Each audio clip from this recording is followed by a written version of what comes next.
Still do that today? Are there still African traditions that do that today? Yes, sir. Yes, very much so. And in America, some Native American shamans used to wear a special hat made out of the head and the horns of a buffalo, which also made the man's head look bigger than it is. Say, the Pope in Rome wears a hat which is intended to show him as having a brain bigger than average. That crown which has got three crowns, one on top of the other one.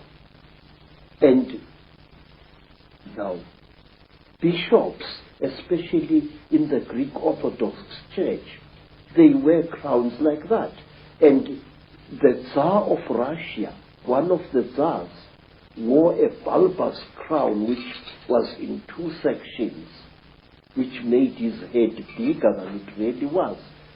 And in Persia, in Iran, some ayatollahs wear a turban whose effect is to make the man's head look bigger than it is.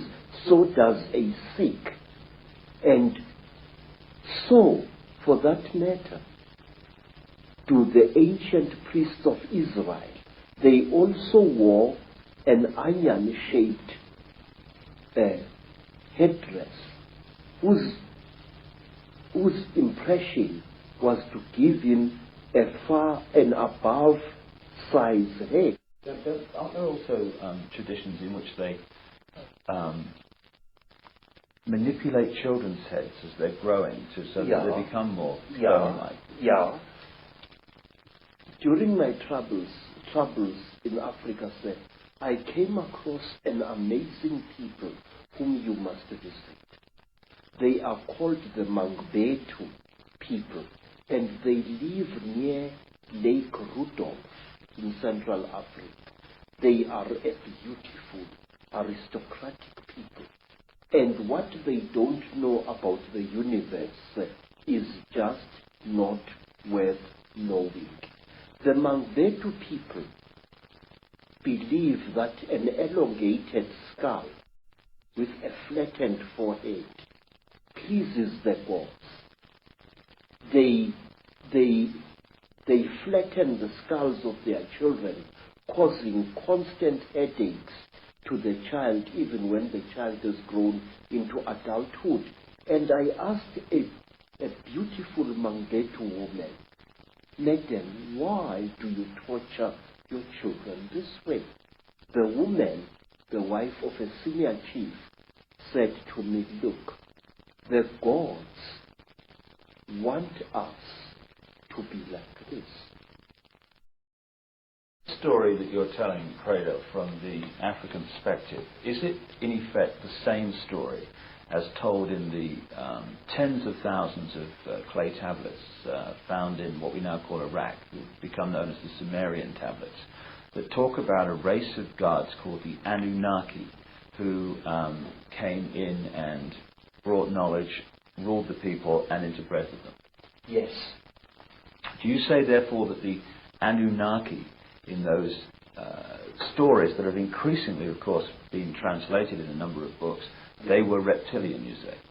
Sir, all I do know is this, that here in South Africa, amongst the Xhosa people, amongst the Zulu people, there are beings who are very revered even now, and they are called Amanuna or Amanono.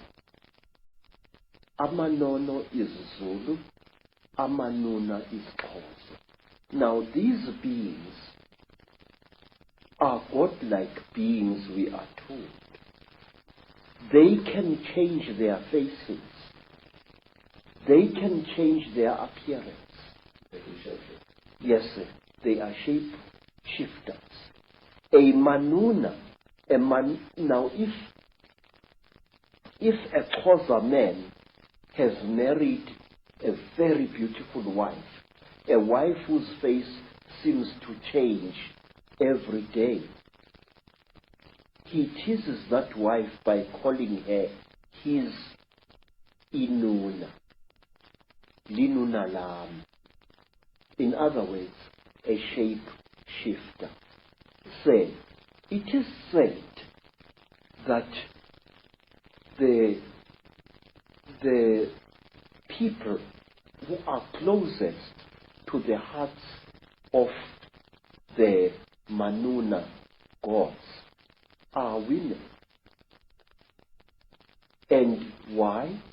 Because the women give to the Manuna the power of, they worship the Manuna, they hero worship them, which explains why Nefertiti wanted herself to look like one of them, and her children too. She was actually hero worshipping these creatures, and the how do you say, women's are copycats, and I'm not being sexist when I say this. Women will copycat any being that they think is supreme. In Egypt also, you have the python-like headdresses, which are pretty obvious when you look at them, that the pharaohs were connected with. Yes, sir. And the reptile has played an unusually strange part in the culture of all African tribes. For example, it is my suspicion that we black people of Southern Africa are going to be deprived of our nationhood in the very near future, and that we are going to be ruled by people of Uganda. But wait, what is the real meaning of the word Baganda? Baganda. And what is the creature that you see depicted on the walls of houses and on the roofs of houses of some of the greatest empires in Africa? It is the python. There was a golden python